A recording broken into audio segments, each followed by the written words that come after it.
Okay, so now you're going to college. Mm-hmm. And originally, you wanted to be like a black separatist. Mm-hmm. That's correct. You did not want to work on bringing up black people. You felt that black people need their own country and their own. That's correct. Their own, situation. As a follower of Malcolm X, right. Yes. Mm-hmm. Black Panther Party, yeah. and that type of era. Nationalist. I was a nationalist. Okay, but at one point, you started to shift your views a little bit, and you started working with Jesse Jackson. Yep. And the reason being, well, first off, let me tell you how I came to be inspired to go to college. It was through Jesse Jackson. Okay. He would do these tours around the country in the 70s, I Am Somebody tours, and he came and spoke at the jail, and I forced my way back to meet him. I said, I want to do what you do. I want to fight. And so he told me, you go to college, then you can. And he kept his word. When I came back from college, I started working with him. But in terms of my politics, they changed because once I began working with Reverend Jackson, even though I was a strong supporter of the Nation of Islam and the Black Panthers and the Shrine of the Black Madonna, all black nationalist movements, the Republican New Africa, all of those movements I was involved. But when I got to Reverend Jackson and I learned and saw that our progress came through legislation. Yeah. And we can't change the hearts and minds of people. So we got to change the laws and force them to do the right thing. And so when I saw it was the Civil Rights Act that had taken us from 25% middle class, 75% poverty in 64, 360-degree turn, 75% middle class, only 25% black folks in poverty now. You had the Voting Rights Act that came a year later. That was less than 1,000 elected officials at the time of the black elected officials at the time of the Voting Rights Act. After the Voting Rights Act, 20 years later, we had over 20,000 black elected officials, and we took over the country with the election of President Obama by way of the Voting Rights Act. That's why. I think that was a better strategy than an armed revolution to take over the country. Yeah. I think. I do too. Yeah. Okay. And then you met your wife in college, Linda. You guys had 4 kids together. And you ultimately graduate. And you started as an unpaid intern to Clyde Cleveland, a city council member. Yes. So that's when you were first starting to get into government? Yep. Okay. Let's cover that a little. First, I don't want it to sound like it's so easy for someone to come off the street and suddenly be transformed into this great citizen. So it wasn't that. It was a transition period. In fact, the first 2 years while in college, I was still involved in the game a little bit on lightweight level, selling joints, look for all the women business, whatever I can come up with.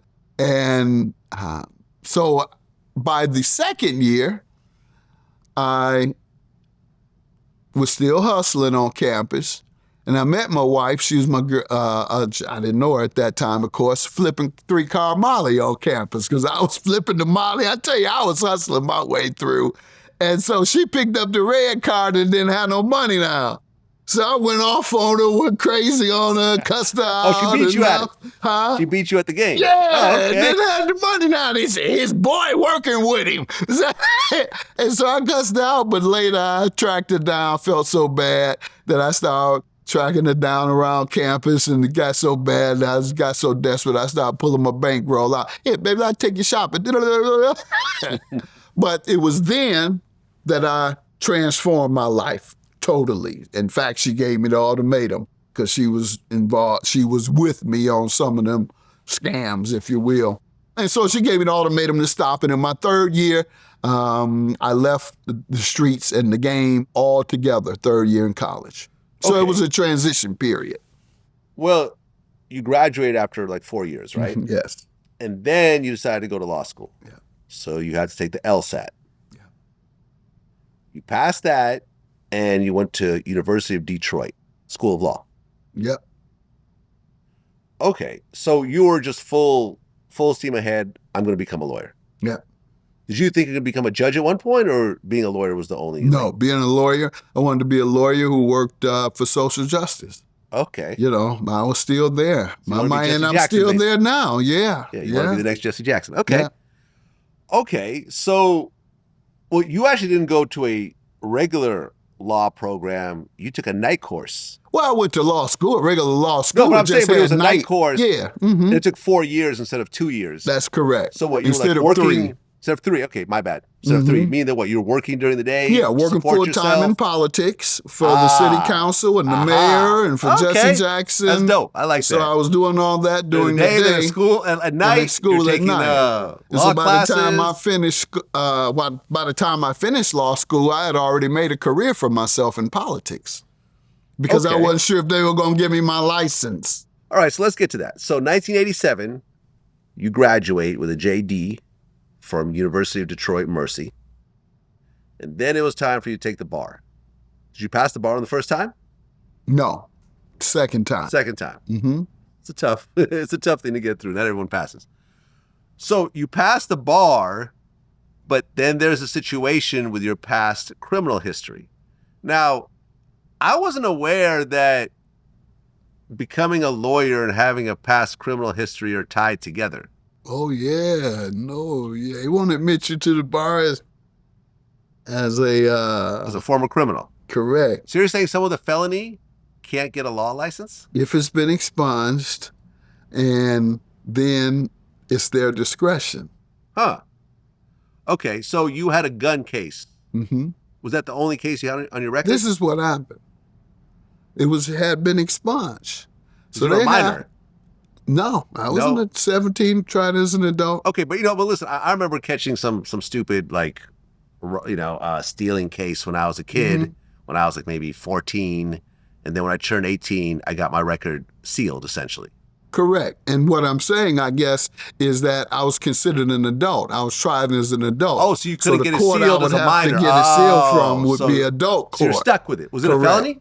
Correct. It was a felony? Carrying a concealed weapon. Got it. And so I had gotten it expunged by the time I had finished law school. However, on the application for the bar admittance, the ethics application, they ask, have you ever committed a crime? With an expungement, you're able to say no legally. Right. So I put no. But guess what the next question was? Have you ever had any crime expunged? And you said yes.